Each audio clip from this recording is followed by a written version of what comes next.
All right, guys. So we are back for Married at First Sight, season 11, episode 4. Yep. Episode 4. So this is the pickup at the ending of the wedding night into the first day of marriage. Yeah. You was waiting on me. I was. We discussed this. Oh, okay. Well, so in this episode, man, it's pretty much, the first night of the wedding. Mm-hmm. The next night they went and met with the parents for brunch. And then they found out where they were going. They were going to Mexico. Their resort looked really nice. Yeah, it did. I wouldn't mind going myself. And we were supposed to go to Mexico. Thanks, coronavirus. We were going this year. And that's pretty much what happened this episode. All right, so let's go into the couple. So we're going to start with Amelia and Bennett. Oh, Bennett to win it. The fan favorite couple. Like, I don't think I've seen anybody that's been like, I don't like Amelia and Bennett. Nah. So they started off with, after the wedding, him trying to untie the knot in her wedding dress. I don't have any experience with having that type of wedding dress. My dress was very easy to help get off. Like, I just needed you to unhook, zip down. Right. It was easy. I like how Bennett gets into the stuff. Oh yeah, like he got into ready. That. He was like, "Yeah, this is what I live for. Right, it's to help you." Now, one of the things after they got ready for bed, Bennett sleeps in a nightgown. He calls it a dress. He called it a dress. It's a dress. I'm gonna call it a nightgown. It definitely but he was does call it a dress. That was too funny. That was weird though, man. Yeah, and it's gold. And he wears it. It's almost like that little blanket thing that they I saw on Amazon last Christmas, where it's like a hood, but like the blanket comes over your body and you can like put your legs under it, but it's a one-piece situation. No, I have no. So that's how he wears it. Oh, yeah. It's funny though, because we both was like, what is this guy putting on, man? I was like, is he in a dress? I thought he was like wearing something of hers to make fun of her. Yeah. And then that's his. It was like, all the way. Oh, that's yours. That's his. And then her pajamas was like so cool in the plaid onesie. Right. Like I liked it. I dig that. Them two are so quirky. So one of the things that he said was he didn't know if they were flirting when they traded glasses because they were trying to see how blind the other person was. And we've done that before. Have we? I've tried on your glasses and you cannot see out of my glasses. I tend to not let people try on my glasses. Because they're thick. Because they're super thick. Your glasses are thicker than a Snicker. Thanks. You're welcome. Thanks. I appreciate that. So one of the things that they got into in a discussion when we move into the actual brunch discussions with the family, Amelia's mom wanted to know if Bennett would be willing to move with her for her residency. Mm-hmm. I think that that's something very, very important to think about because you get married at first sight and you don't know much about this person and you don't know how that person's life is set up in New Orleans versus how that person's life maybe, need to move out of New Orleans because I'm not sure how much of her residency she has done, nor how long her residency is, but she was saying she may have to move for her residency and then again to get a job.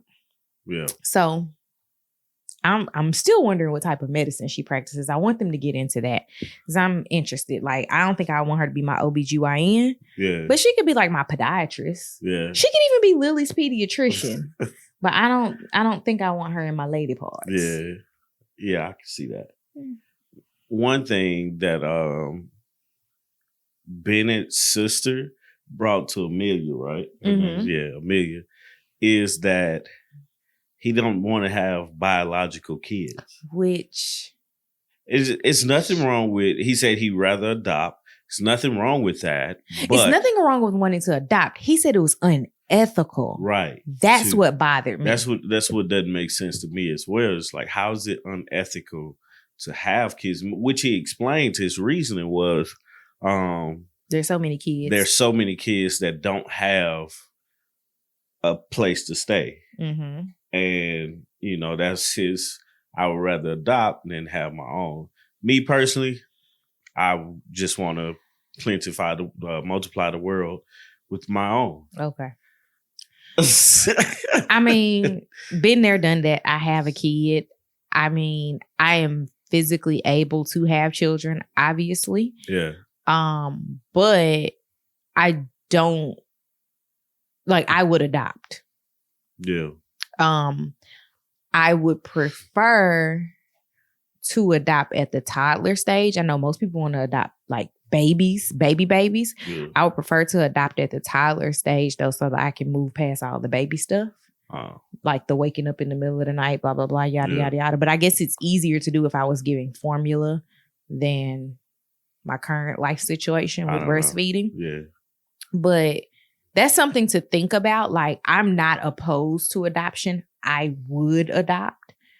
And I don't think me having my first child the traditional way, giving birth to it, is unethical. I wouldn't think of it that way. Right. And that was what threw me off a little bit with the wording from Bennett. So, but still, man, that's a cute couple, man. They I really think the professionals, the experts did a really good job with them, man. So our next couple is the couple that I have the least to say about today. That is Olivia and Brett. No, is it? Yes, that's my next couple. Oh, okay. I was thinking about Henry. Okay, never mind. Let's go. All right. Olivia and Brett. So Olivia was very uncomfortable with Brett unzipping her dress. Was she? Yeah, she was she doesn't want him to, I guess, see her get undressed. I don't know. I think you have to have I get that. I think you have to have a high level of comfort to be filmed in general, because there's a lot of things that I do in life that are just my personal quirks that I don't want to give to the world. Yeah. In this environment of being filmed, I can control it. Yeah. Because I know the producer. The producer is my spouse. Yeah. But when you get onto a larger scale, you don't have any control over any of it. So it's kind of you need to be comfortable with being uncomfortable. And nobody's asking you to get naked on camera. So yeah. But I'm also I breastfeed in public. So yeah.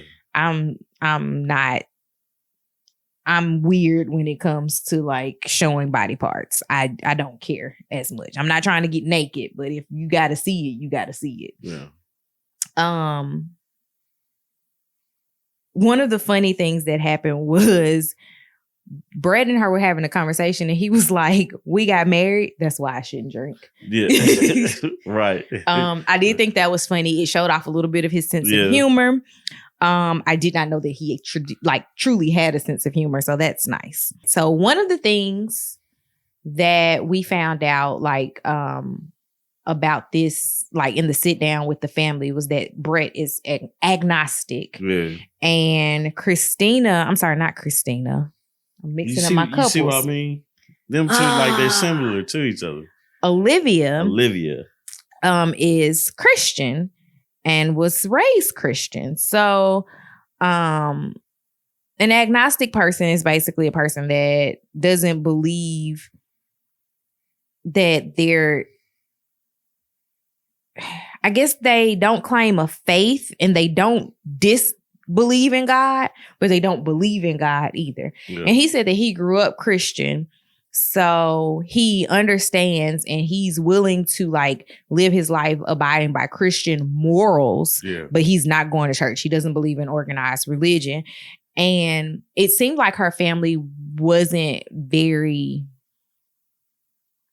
I don't know the word. No, it seemed like they respected it. Yeah, they respected it, but they didn't like it. Yeah, it's something they didn't agree with. They're Christians. So, it's my religion versus theirs.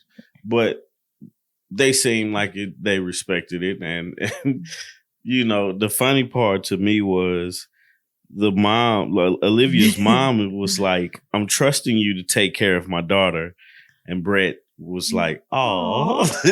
Like, I was like, don't awe me. And that's like, from a woman with a daughter. Right. I was like, bro, that's not an awe moment, but like, okay. Let's be serious. This is my child. But okay. But that was the first time we actually got a chance to see a serious side of Brett. Mm-hmm. He doesn't seem as much of a butthole now. Right. So that's a good thing that he does have somewhat of a serious side. Olivia and Brett seem to actually start to get closer to each other. Get to know each other. Yeah, and you see more interaction between them in this episode. And they seem more compatible. Mm-hmm. It's still early in the season, so we ain't got to the real juicy parts yet. But whatever they may be. But yeah. All right. So our other couple that we don't talk about very much, Christina and Henry. I actually made a note that called her stank face Christina. And it was because of how she looked when she said she wants Henry to make her feel wanted. And she made this like ugly face. And I was like, why? Like, I get it because you do want your spouse to make you feel like you're wanted, you're yearned for, like, I want you to like want me and think that like I'm not even in the physical, like not in the like you're beautiful sense, but like in the I want you to want to be around me, like to care for me. I want you to be in the moment. Yeah, like I want you here. Yeah. And I mean, that's cool and all, but he don't know you. I mean, y'all getting to know each other maybe because Henry's not talking. Like that's gonna be the biggest challenge for Christina. Yes. Her name slipped my mind again. But anyway, that's gonna be the biggest challenge for her is to open Henry up. Because we see Henry has not had a lot of experiences.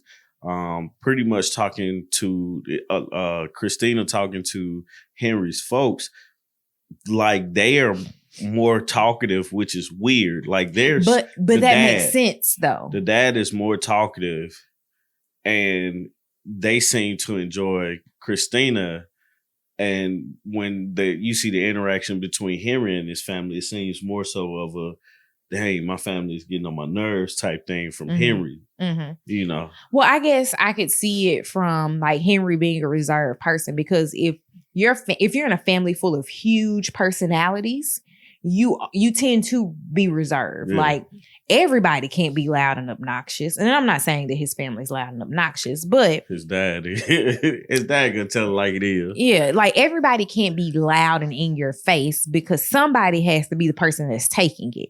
And it seems like Henry is the one that has to take the loud and in your face, and his dad is the one that dishes it, and his mom is like the dividing lines. Be like, hey babe, leave him alone. Did you notice that his dad was like sitting down, ready to eat? Had his bill ball. He had it tucked in. He was ready. He was ready to eat. I came for this. But no, you could see that interaction. And then it was also awkward with Henry talking with her folks. Just because it seemed like he gave one word answers. Never, like he asked that one question that we know that the production had told him to ask. It wasn't any conversation there, and the family did their best as to welcoming him to the family. And stuff like that. Yeah, because it was weird that he was like, he just is by himself and he does just enough to make it. Yeah. And because they were talking about like getting together and having family barbecues, which typically that's what the guy does in the family. Like women are like cooking in the kitchen. Because it's all women. Yeah. In her family. Yeah. And because her dad wasn't around. Right. And so like for her family, they're like, oh, we get a guy, like he can do like guy things and we can get him to do the things that, you know, we've always perceived men to do in the family. But he's literally marrying into a family full of women, and he doesn't seem very comfortable or sure of himself. And I hope that he works through that. I'm sure a lot of it is the camera. I'm sure a lot of it is the camera, and then her being so new to him. Mm-hmm, that too. I think it's a sense of, I don't want to come off too strong, but I also want to actually make this work. Mm-hmm. And the best way I know to do this is to take it slow, slow as I can. I already don't talk much. So for a person that don't talk a lot anyway, they haven't had a chance to, like, we forget that it's only been one day. Yeah, because we've been watching this for 4 weeks. Right. But it's only been one day. And so they haven't had a chance to actually feel each other out, figure out what is it that... We've had like 2 weeks of sporadic shooting. Yeah. And so you have to get, that's already a situation in itself. Because like, I think the longest I've ever had to be filmed, like outside of doing this, was when we did that documentary. Yeah. And that was a lot. Yeah. And we were only doing that for a single day. Right. And so for us to do that and then turn around and you have to do this not only for 8 weeks straight, but you have to involve your family, you have to involve your friends, and you get a spouse. Yeah. That's just a lot. So I get Henry not talking. I just want him, everybody can't be Woody. Right. But I need him to be, he needs to pull some Woody out of himself. He definitely got to open up a little bit more for her. And for her to, you know, at the end, she was like, I'm just going to have to be that person for him. Mm-hmm. That's commendable on her part, because she's definitely going to have to work harder to figure out how he is as a person. Yeah, and I get that, because like I think about our relationship.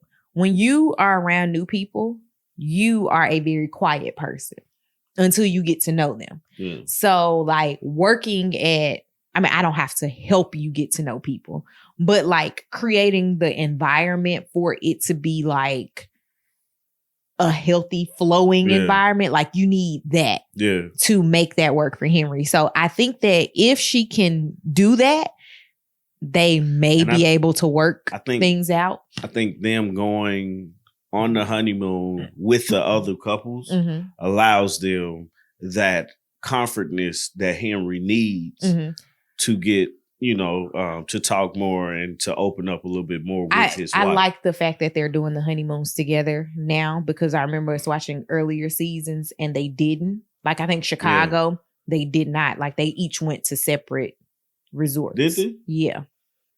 Oh, I thought like somewhere in between. Like you could see the progress of this show.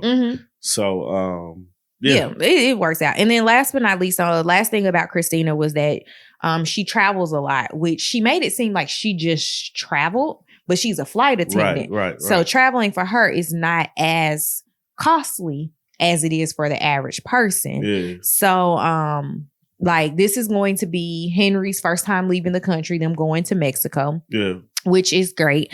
I remember like going, like it wasn't my first time leaving the country when you and I went to, well, no, it wasn't your first time either. We went to Jamaica, but it was like, it was nice to be able to experience that with your spouse. Yeah. Like we went for our honeymoon and them going to another country and him being able to try things, like he was open, because like when they took the shots of, I think it was mezcal. Yeah. They, like he was open to the experience. Although I'm just like, chug it, girl. We ain't got to do all this extra stuff. Just throw it back. I don't know what they say. Throw it bike. Throw it bike. I don't know what she was doing, but I was like, all right, whatever works. So I know that everybody can't have a yearning for wanderlust, but I hope that this at least gives Henry a new experience and he's willing to travel with her. Yeah. So that's what we got for Christina and Henry. On to Black Karen and Miles. So they started out the episode with Woody and Amani coming to visit Karen and Miles, which I thought it was very nice that Karen and Amani like hugged each other, because obviously their husbands are best friends, right? And they're doing something that they've never they're doing something together, like married at first sight. That's something that none of their friends have experiences with. So they're doing that together. And so they're going to be bonded in sisterhood because of that. the husband. Like, well, not even because of the husband, because of this show. Yeah. Like, because of that experience alone. And then the fact that their guys are best friends just adds another layer of we have to get along with each other. Right. So I thought that was pretty cool that they at least hugged. I hope that they at least get to like become and stay sister friends no matter what happens. Like, I'm all for Black women being friends with each other. Right. So after that, the next morning, we find out Karen. We can't go ahead. We find out Karen is sick. Yeah, that's what I was about to bring up. I was like, Karen, like, I understand being tired because our wedding day, I was extremely exhausted. That was the longest weekend. But I have a lot of energy though. But I was tired. But for her, it was like she didn't want to take off her wedding dress. The thing on her head, she didn't want to take it off. And it was so sweet and endearing that he was like, let me help you take these bobby pins out of your hair. I'm going to get this veil off. You need me to help you get your dress off. Yeah. But it didn't feel sexual that he was asking. It was like, let me help you. And I'm like, it was very, yes, helpmate. It was very caring. It was endearing. And that's the vibe that Miles gives off. Even at the brunch with Karen's mom. Oh, he laid it on so thick. Oh man, he putting it on for her. He was so sorry. He was like molasses, just poured all over her mama. What she say? Mama likes you. If she don't, let me know. Mama likes you. It's like, you good with mama, man. You good.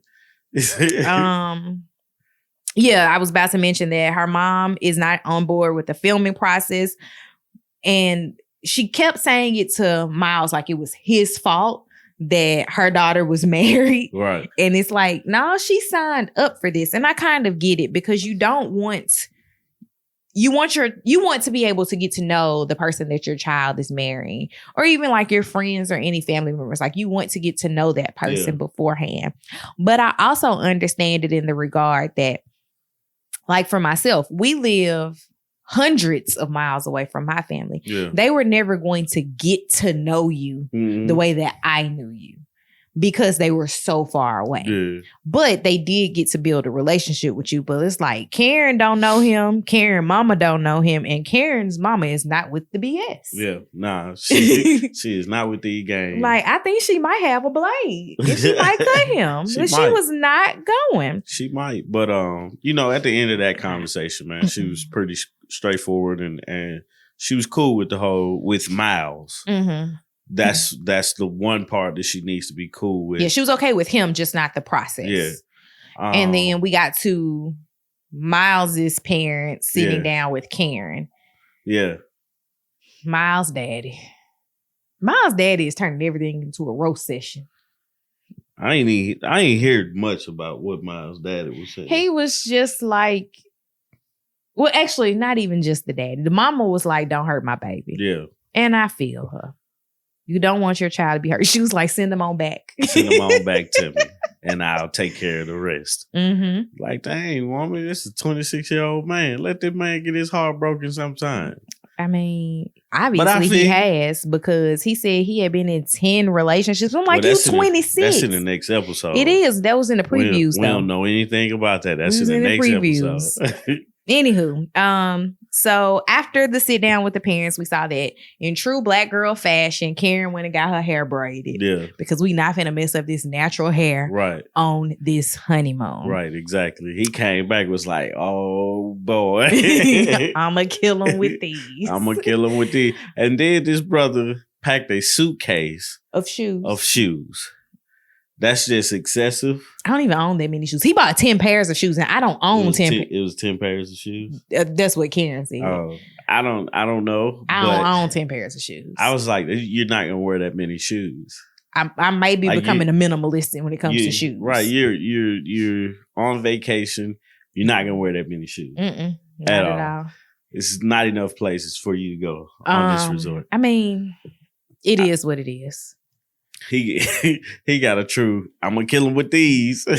These two. Like, he pulled out his Woody hat. Yeah, he did. And but ain't nothing wrong with it, man. You're a sneakerhead, I guess. I guess. So. And last but not least, Woody and Amani. Yeah. One of the things that I wanted to note about their sit down with their parents was that Woody and Amani seemed like they were the most comfortable with the other's family. They did. Out of all 5 relationships. They did.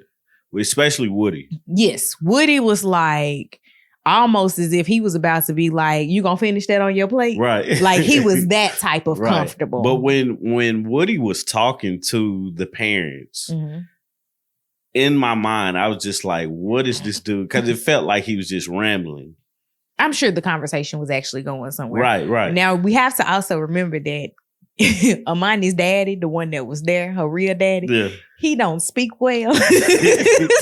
Because he didn't say apprehensive.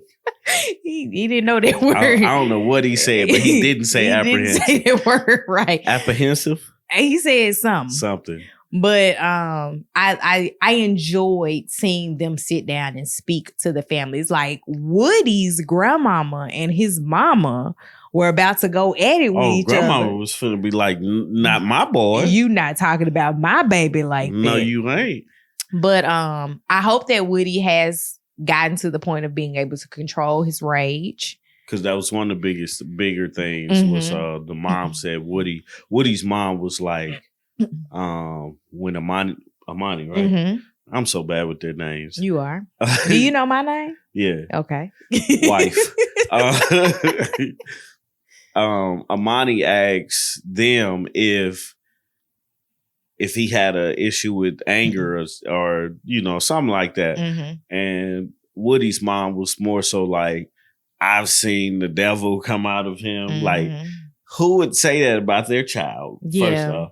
But then secondly, or I guess somebody would say that, but that's something that the mom knows about Woody versus what the grandma knows, because the grandma was like, nah, she was about to say no. But I guess when I think about that in that same regard, if I asked your mother and your grandmother things about you, they both, even if we add in your other grandmother, so all like your mom and your 2 grandmothers would all have very different opinions of you and the way that you behave. They would. Even though you're the same person across the board with all of them. Like, I think that your mother would say something totally different than what your grandmothers would say. Your grandmothers would be more aligned with each other. Right. But your mother would have a different story. Oh, yeah. So I think that that's one of the things with Woody is that grandma is like, anything that he does is justified. Yeah. And mom is like, not in my house. So you have to look at it from that standpoint. Yeah. And I don't know if Woody has rage issues, but he seems like a fun-loving guy. But I also know that as much as you're fun-loving, you can also be the extreme opposite of that. So I'm hoping that nothing happens where that type of anger or frustration comes out in their relationship. And that was another thing that Amani asked Woody about was, what do you do for your rage? Because she, like many other people, don't deal with anger like the way that you would expect people to deal with it. Some people just let you be mad and walk away. Some people gonna sit there and go back and forth with you. Right. But like for her, she was like, you can't argue by yourself. So she asked him about it. I can show her how to, because I know how to do it. So what she did was he told her that he, after counseling, he's learned how to control it. So and I'm like, Woody's not the person that I thought he was on episode 1. Yeah. Like, he's going to counseling. He's writing in his journal. Yeah. He's trying to figure himself out, and like, he's on his own journey. Yeah. And I can appreciate that journey. The funny part is when they got to Mexico and he started hitting notches off the chastity belt. He's like, I'm hitting this notch. I'm hitting that notch. And then, I'm going to just keep hitting notches. 2 questions came up. was one, how many notches is it? There is a mythical number of notches. And what else do you have to do to get another notch? Like, what's the requirement to get notches? Catch her at the right time. Because the thing is, like, that I think Amani is ready to have sex, but mentally she knows, I don't know this guy. And this could, in fact, ruin what we're trying to build here. So let me know him, because, again, they have only been together for one day. You know what I'm saying? They've known each other like that 24 hours. Right. By the time they get to the resort. Right. At this point. So it's like, she's like, yeah, I'm ready, but I don't know you like that. You know, so yeah. I feel her. Like, I get it. I understand. So I'm excited to see this next episode because the way Bennett was hype when they were about to get on the plane, like him and Amelia was just back there like going at it. I'm like, hype it up, get everybody hype. Like, pull Christina and Henry. Get Henry hype. And if you can get Henry hype, man, it's a done deal. You told me. But I definitely see why these people were picked and you know how they meshing well together. So I see that. I don't remember our predictions, but I'm gonna just go back with what I hope happens this like at the ending. So maybe we'll do this like every 4 episodes. Yeah, something like just that. See how it goes. So we'll start with Amelia and Bennett. I'm gonna say they're gonna stay together. Yeah. Brett and Olivia. I'm not really sure. Like, I think she'll want to stay and he might be like, eh. Who else do we have? Christina and Henry. I think it's going to be a no-go on both sides. Karen and Miles. If Miles continues on like wearing her down like he is, like rubbing her feet and feeding her, because we know she like to eat now, because she named like 17 things that she had. Not 17, 17. And then she ate some stuff off his plate. So I had 3 to it. So like, if he continues on that way, I think that they could like be together and be happy, if that is truly who he is and not his representative. And then Woody and Amani, if she cannot have attitude and he cannot have rage, I think they can make it work. I think I want to see all of them do well. Well, we always want to see them do well. I don't have a prediction based off of this episode, but you know, I just keep watching. Well, thank you guys for watching. Please like this video. Comment down below. Tell us your like opinions of this week's episode. Subscribe to the channel. And that's all I got. Also, our podcast episode came out yesterday. So every Wednesday is going to be a podcast episode on this channel. And then you can also subscribe to the podcast through Google Podcasts or Apple Podcasts. And it's also on Spotify. And then these episodes will only be on YouTube, but they'll be up on the morning after the show. So Married at First Sight airs on Wednesday night. So on Thursday morning, the episodes will go live. Yep. Anything else, production? No, that's it, man. That's it. Well, thank you guys for watching. Peace. Peace out, guys.